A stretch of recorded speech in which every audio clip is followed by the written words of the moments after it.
Let's talk about the question I keep seeing online about what paper to use when it comes to the composition notebooks. Okay, I am going to be trying out a few, as you can see, Cricut Design or Cricut, which was a matte color, the Koala, which is one of the most recommended ones. I got my laminates paper, I have my holographic printable paper, and then I have some generic brand paper I got off Walmart, and I think that's it.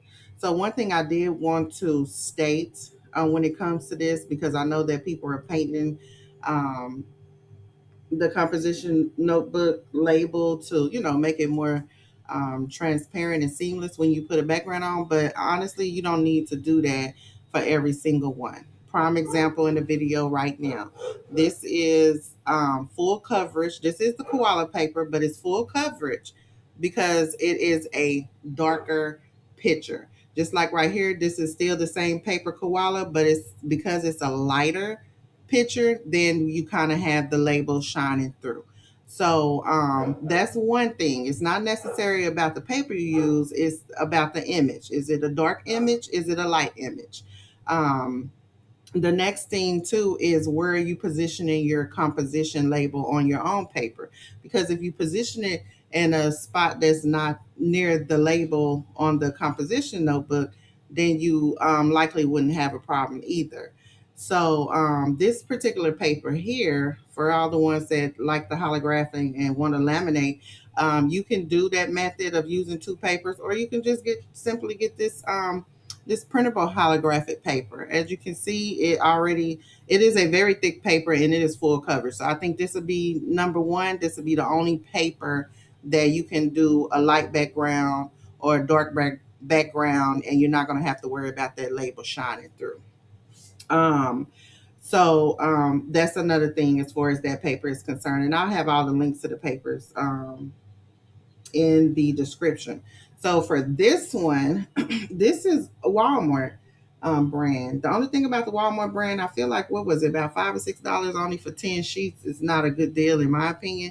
But this actually did better in my opinion than Koala. So I would rate the Walmart one, this particular gloss one, at number two, because even though this is like a white background, um, you couldn't really see the label. Like you basically really couldn't see the label, and the only thing I could see is kind of like the lines coming through just a little bit at the bottom. But again, what I stated earlier in the video too is all about um, the color. So the color that's in here is dark enough to cover that label. I don't see the label part at all there, but where you see the white at, I kind of seen a few of the lines from the label coming through. But again, as you can see too, the label is positioned somewhere else.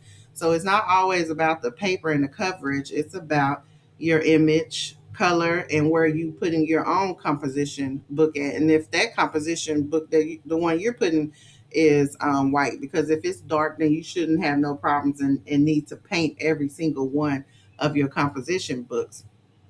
Just a FYI. So this is still the same Walmart paper. Um, and I'm just kind of showing you a comparison. You really can barely see it. That's why I kind of put this one at number two over the Koala brand.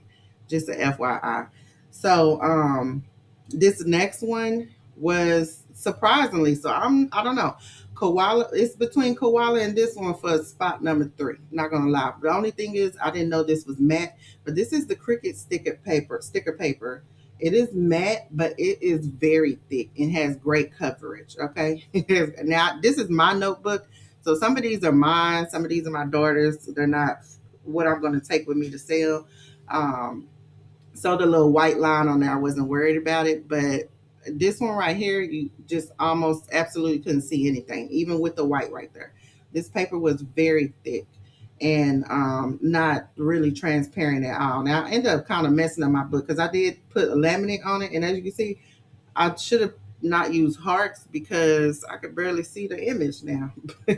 It's cute, but where is the stuff at in the background? It didn't kind of swap that out. And not to mention, once I add that laminate, that little bit that was shining through that label, I couldn't even see it no more. So that's one thing. Now this paper right here, let me double check. This is the cheaper one.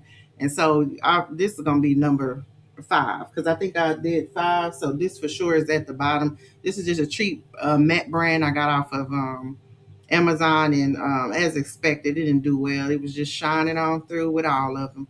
Um, but not as much because my label is in a different place. So I did put the laminate on it, and hold up, where did the Sour Patch one go? And I did the Sour Patch. You can see it through the Sour Patch, but once I put that laminate holographic on it, you can barely see it now. So anyway, I did go ahead and try the painted look just to kind of see, because I've never really just done this, but I've never really did these notebooks. I've done the half notebooks last year, I believe, for Halloween or something like that. So anyway, I did want to go ahead and try the method that I see that people are doing online with just painting it. And so this paper right here is koala.